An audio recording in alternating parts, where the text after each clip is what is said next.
नमस्कार विद्यार्थियों। आज एक बार फिर से स्वागत है आपका मेरे चैनल मैथ्स विद्यालय के तिवारी में। और हम यहाँ पर आपको 10th क्लास की मैथमेटिक्स कराने के बाद में अब मैंने पिछली जो लास्ट वीडियो थी मेरी 8 से 10 दिन पहले अपलोड हुई थी, उसमें मैंने आपको प्रत्येक प्रश्नावली के अंक विभाजन के बारे में बताया था। कौन सी प्रश्नावली किस प्रकार से कितने नंबर का कौन सा प्रश्न आएगा, छोटे प्रश्न कितने आएंगे, बड़े प्रश्न कितने आएंगे, या फिर छोटे प्रश्न हैं तो उसमें कितने नंबर के हैं, बड़े प्रश्न हैं तो कितने नंबर के हैं, और ऐसी कौन सी एक्सरसाइज है जिसमें से किसी बड़े प्रश्न आने की संभावना नहीं है, या फिर मीडियम जो सवाल हैं वो हैं। उसमें आपको अवबोध वाले प्रश्न भी, ज्ञान वाले प्रश्न भी, ज्ञान उपयोग वाले प्रश्न भी और विश्लेषणात्मक वाले प्रश्न भी, सारे प्रश्नों के बारे में मैंने आपको विस्तार से समझाया है। तो एक बार उस वीडियो को देख करके और फिर इस वीडियो पर आइए। अब मैं इस कंप्लीट सिलेबस कराने के बाद में एक एक प्रश्नावली को लेकर चल रहा हूं, और ये हमारी जो भी 14-15 प्रश्नावली है, लास्ट 14 से 15 क्लास में मैं आपको ये बता दूंगा कि इस पूरी प्रश्नावली में इन सवालों के बाहर से कोई भी सवाल नहीं आने वाला, यकीन मानिए। और आ जाइए मेरे साथ, देखिए मैं आपसे बात करूं प्रश्नावली एक के बारे में, जो कि वास्तविक संख्या है। और इस वास्तविक संख्याओं के बारे में, रियल नंबर जो हम पढ़ रहे हैं, मैं आपसे बात करूं पहली बात तो इसकी साहब कि अंक बाहर कितना है इसका। अंक बाहर है इसका 4 नंबर का।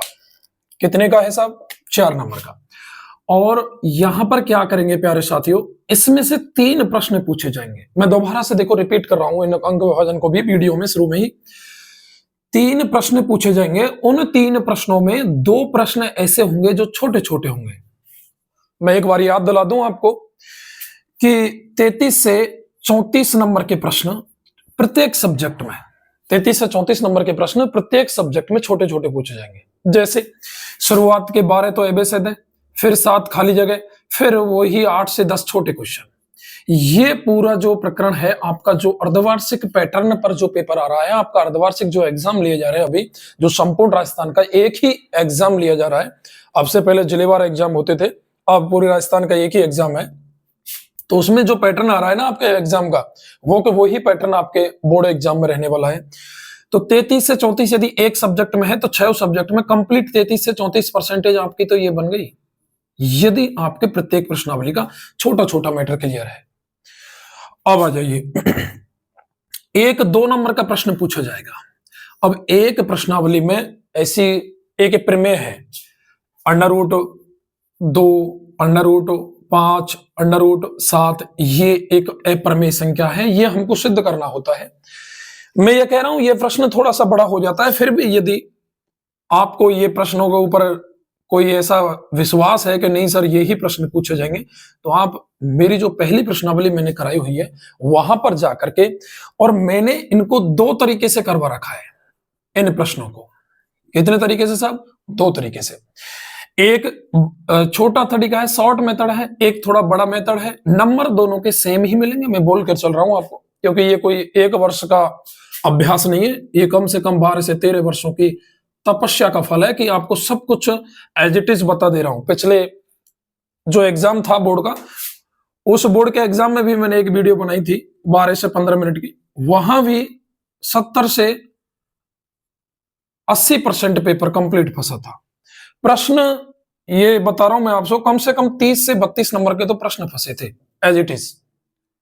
संख्या चेंज हो जाए भले, लेकिन प्रश्नों का जो टैब था वो बिल्कुल ऐसा ही था। मैं फिर आपको बता रहा हूं कि आपको क्या पढ़ना है क्या नहीं पढ़ना, क्योंकि काफी ऐसी चीजें हैं जिनको हम वैसे ही समय बर्बाद कर देते हैं। अब आपने अच्छी भली भांति तैयारी कर ली है पूरी किताब की, अब तो हमको फिक्स वो पढ़ना है जिसको अपन शॉर्ट एंड स्वीट मेथड बोलते हैं, कम समय में और एक बेहतर तैयारी के साथ। तो अब आ जाइए यहां से कौन सा प्रश्न पूछा जाएगा।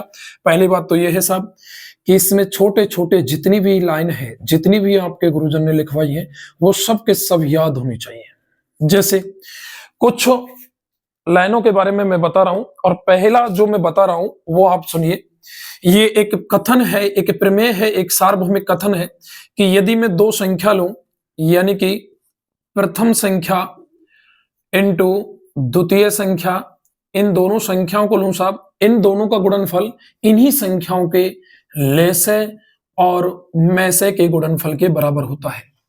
ठीक है साहब। लघुत्तम समावर्त और महत्तम समावर्त यानी एलसीएम और एचसीएफ का गुणनफल इन दोनों संख्याओं के गुणनफल के बराबर होता है। मैं ये आपको बता चुका हूं, वीडियो में ये सिद्ध भी करवा चुका हूं कि वास्तव में साहब ऐसा होता है नहीं होता। यहां हम काफी समय नहीं ले रहे आपका, 10 से 15 मिनट की वीडियो में आपको यह बताना है कि क्या आएगा और क्या नहीं आएगा। तो एक तो साहब पूरी 99% चांस बोल रहा हूं मैं कि इस पूरे कथन पर आपको वो क्या करेगा, ये चार चीजें हैं, दोनों संख्याएं देगा या फिर उनका गुणनफल देगा।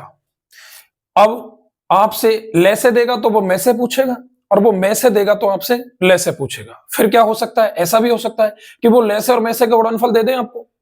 अब यदि प्रथम संख्या देगा तो द्वितीय पूछेगा, और द्वितीय देगा तो प्रथम पूछेगा। मैं एक सवाल ले रहा हूं, आपका बोर्ड में आया हुआ सवाल है, देखिए ये कह रहा है दो संख्याओं का गुणनफल 180 है। दोनों संख्याओं का, ये बोर्ड 2022 में माध्यमिक शिक्षा बोर्ड 10th क्लास में पूछा हुआ सवाल है कि दोनों संख्याओं का गुणनफल 180 है। सब प्रथम संख्या और द्वितीय संख्या, इन दोनों का गुणनफल मैंने 180 यहां रख दिया। अब आगे ये कह रहा है कि इसका में से 3 है। में से कितना है साहब, 3, और आपसे पूछा क्या है फिर, ले से। ये लो, ये सवाल है, 2 नंबर का सवाल है। दोनों संख्याओं का गुणनफल 180, ले से आपसे पूछा है, में से दिया हुआ है कितना, 3। अब कुछ नहीं है, अब क्या करना है, आपको ले से ज्ञात करना है। तो सब ले से तो सीधी सी बात है कि यहां से ये 3 इधर गुणाम है, तो इधर जाकर इसका क्या लग जाएगा, भाग लग जाएगा, और 3 से कटेगा ये 6 बार। तो इसका ले से आ गया प्यारे बच्चों 60।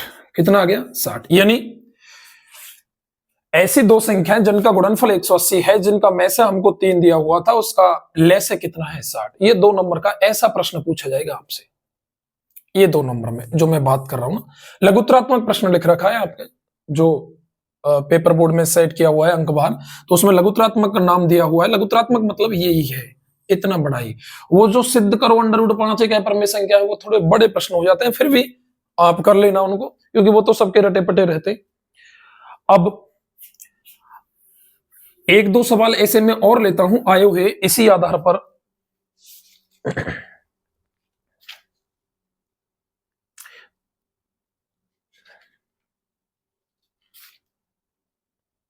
तो ये है सब, देखो कि दो संख्याएं 616, और ये भी बोर्ड में आया हुआ सवाल है 32 का में से ज्ञात कीजिए।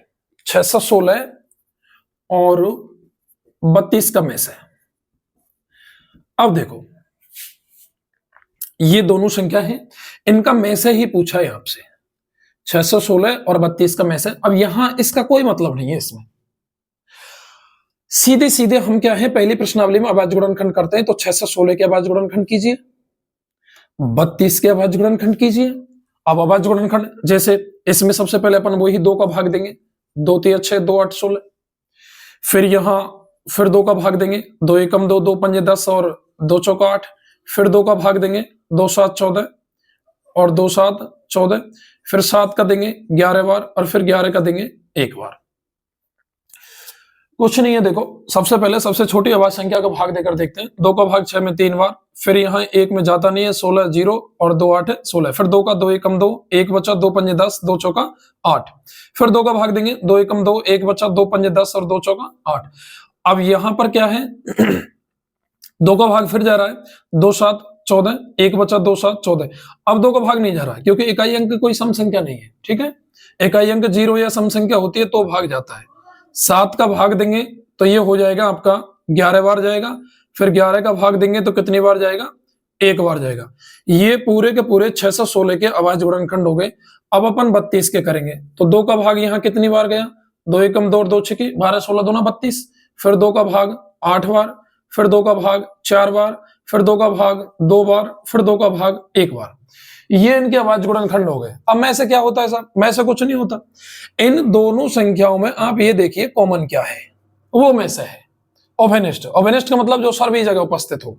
आप देखिए 2 यहाँ है क्या, बिल्कुल है साहब, 1 2 लिख देंगे, आ जाइए। 2 यहाँ है क्या साहब, दूसरा बिल्कुल है साहब, इसको भी लिख दो। यहाँ 2 है, यहाँ है क्या साहब, बिल्कुल है साहब, इसको भी लिख दो। अब यहां देखिए, यहां 2 है, यहां है, नहीं है साहब, तो ये नहीं आएगा। यहां है, नहीं आएगा साहब। 7 यहां है, नहीं है, ये भी नहीं आएगा। 11 है, नहीं है, ये भी नहीं आएगा। इसका मतलब इसका में से 2 दूनी 4 और 4 दूनी 8, ये हो गया। अब ये 2 नंबर का प्रश्न है।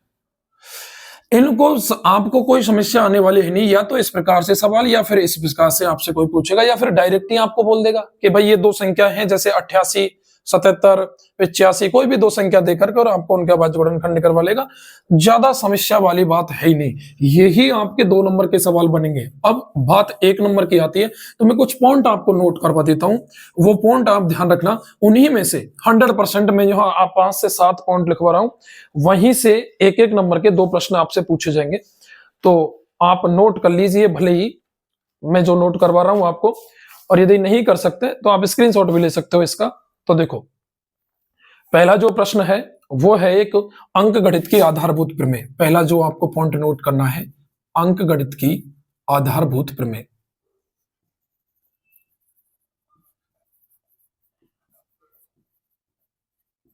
अब सब अंक गणित की आधारभूत प्रमेय जो मैंने यहां लिखवाया था ना, वही है प्रथम संख्या इंटू द्वितीय संख्या, यानी कि प्रत्येक भाज्य संख्या को अद्वितीय रूप से अभाज्य संख्याओं के गुणनफल के रूप में, हम प्रत्येक भाज्य संख्या को अद्वितीय अभाज्य संख्याओं के गुणनफल के रूप में व्यक्त कर सकते हैं। अब यहां पर आपको वो एक लाइन देगा कि प्रत्येक भाज्य संख्या को, फिर होगा खाली जगह अभाज्य गुणनफल के रूप में, या फिर प्रत्येक भाज्य संख्या को अद्वितीय खाली जगह गुणनफल के रूप में। ये लाइन आपको याद होनी चाहिए कि प्रत्येक भाज्य संख्या को अद्वितीय अभाज्य संख्याओं के गुणनफल के रूप में व्यक्त कर सकते हैं। जैसे मान के चलो 6 भाज्य संख्या है, बिल्कुल है साहब, 2 का भाग दीजिए, 2 तिया 6 और 3 एकम 3। अब बताओ ये क्या है? ये दोनों अभाज्य संख्या है, 2 भी अभाज्य संख्या है और 3 भी अभाज्य संख्या है, यानी 6 को हमने 2 इंटू 3 के रूप में लिख दिया। अब ये भाज्य संख्या हुई और ये अभाज्य हुई। बताओ अभाज्य के गुणनफल के रूप में लिखा है नहीं लिखा? बिल्कुल लिखा है साहब। इसका मतलब बात हमारे समझ में आ गई। प्रैक्टिकली चीजें भी क्लियर होनी चाहिए, क्योंकि रटने से भी चीजें क्लियर नहीं होती। कई चीजें ऐसी होती है जिनका एग्जाम्पल यदि आपके माइंड में सेट है तो चीजें अच्छी क्लियर हो जाती है। नंबर 2 पॉइंट यदि मैं आपसे बात करूं तो वो है आपका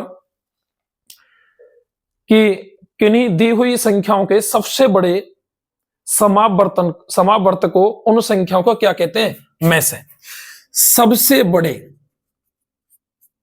संख्याओं के सबसे बड़े समापवर्त को क्या बोलते हैं साहब? में से।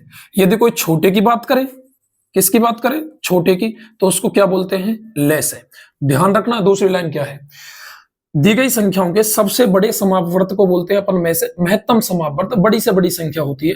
छोटे समापवर्त को बोलते हैं अपन ले से लघुत्तम समापवर्त। इनका नाम से स्पष्ट देखो, लघु, लघु का मतलब होता है छोटा, यानी कि छोटा समापवर्त।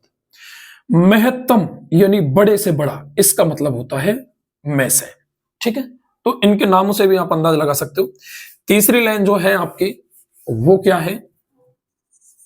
वो है सब कि 2 संख्याओं के में से और ले से गुणनफल उन संख्याओं के गुणनफल के बराबर होता है। ये मैंने अभी लिखा चुका हूं आपको, प्रथम संख्या इंटू द्वितीय संख्या बराबर ले से इंटू में से। इस पर तो एक सवाल आने की पूरी चांस बनते हैं आपके।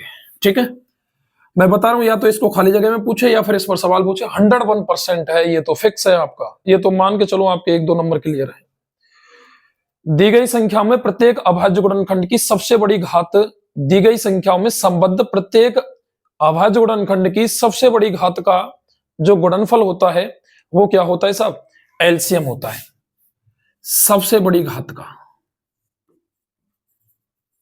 सबसे बड़ी घात का जो गुणनफल होता है वो क्या होता है? एलसीएम। यदि दी गई संख्याओं में जो गुणनखंड अपन करते हैं उसकी सबसे छोटी घात का गुणनफल, सबसे छोटी घात जो होती है वो क्या होता है? वो सब एचसीएफ होता है।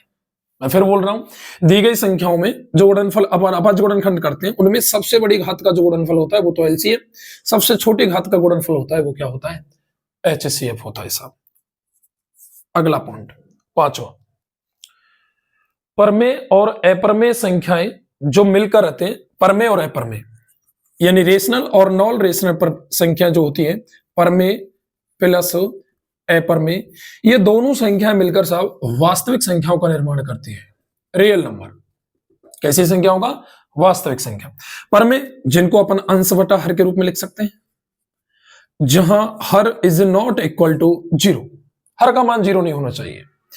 अपरमेय संख्या ऐसी संख्या जो अंडर रूट के अंदर अभाज्य संख्या होती है, वे अपरमेय होती है। जिनका दशमलव प्रसार अशांत होता है वो भी अपरमेय होती है।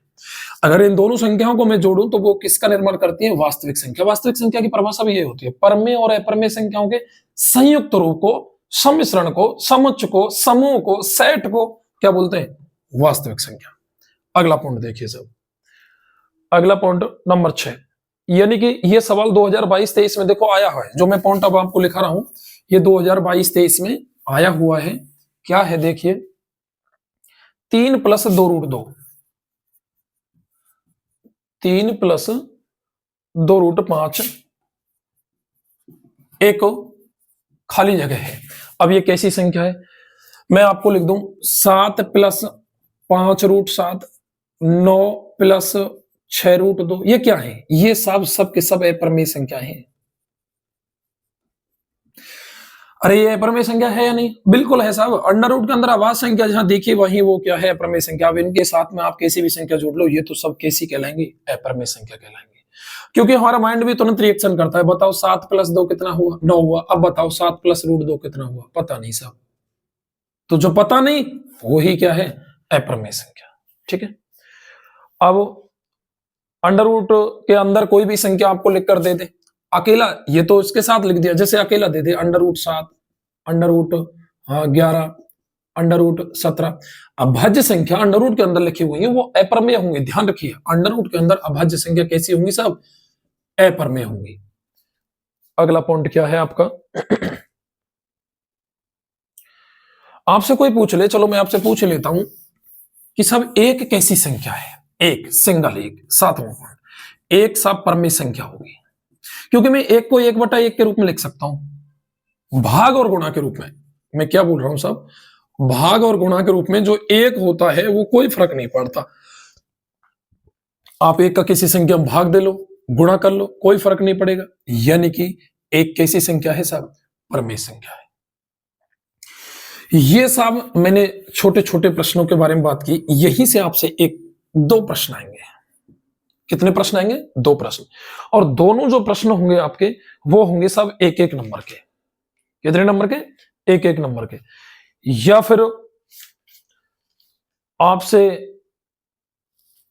कोई ऑप्शन के रूप, विकल्प के रूप में, एक तो कोई खाली जगह, जो मैंने अभी बताया था बोल करके, आपको पूरी लाइन याद है कि प्रत्येक भाज्य संख्या को अभाज्य संख्या गुणनफल के रूप में व्यक्त कर सकता है। अब यहां से कहीं भी खाली जगह छोड़ सकता है वो।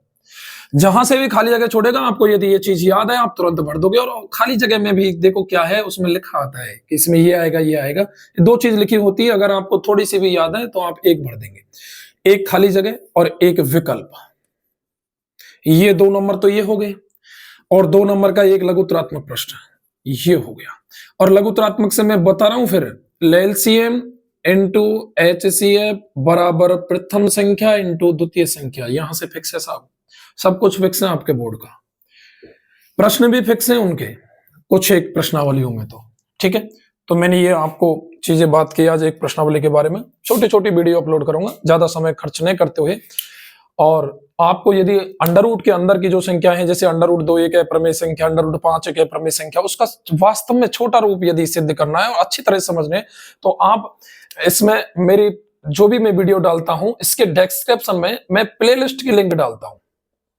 ठीक है, या फिर आप YouTube पर जाकर के सर्च कीजिए maths with LK Tiwari, maths with LK Tiwari, ये सर्च कीजिए। आपको कंप्लीट प्रत्येक चीज की प्लेलिस्ट, शॉर्ट वीडियो भी है, शॉर्ट वीडियो की प्लेलिस्ट है और कंप्लीट वीडियो की प्लेलिस्ट है।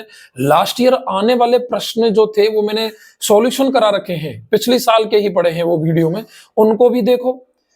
बड़ी जो वीडियो है कोई सवाल नहीं होते उनको हल करो, और अब छोटी छोटी शॉर्ट वीडियो जो मैं आपको अपलोड कर रहा हूं इनको तो विशेष करके देखो आप कि आपको पढ़ना क्या है। कहीं आप अंधेरी नगरी चौपट राजा तो नहीं कर रहे, कहीं ऐसा तो नहीं है कि आपको पता ही नहीं कि इस प्रश्नावली में से कितने नंबर का प्रश्न है, छोटा प्रश्न आएगा नहीं आएगा, बड़ा प्रश्न आएगा नहीं है, कुछ पता ही नहीं है और वैसे ही पढ़े जा रहे हो, तो उन पढ़ने का कोई मतलब नहीं है।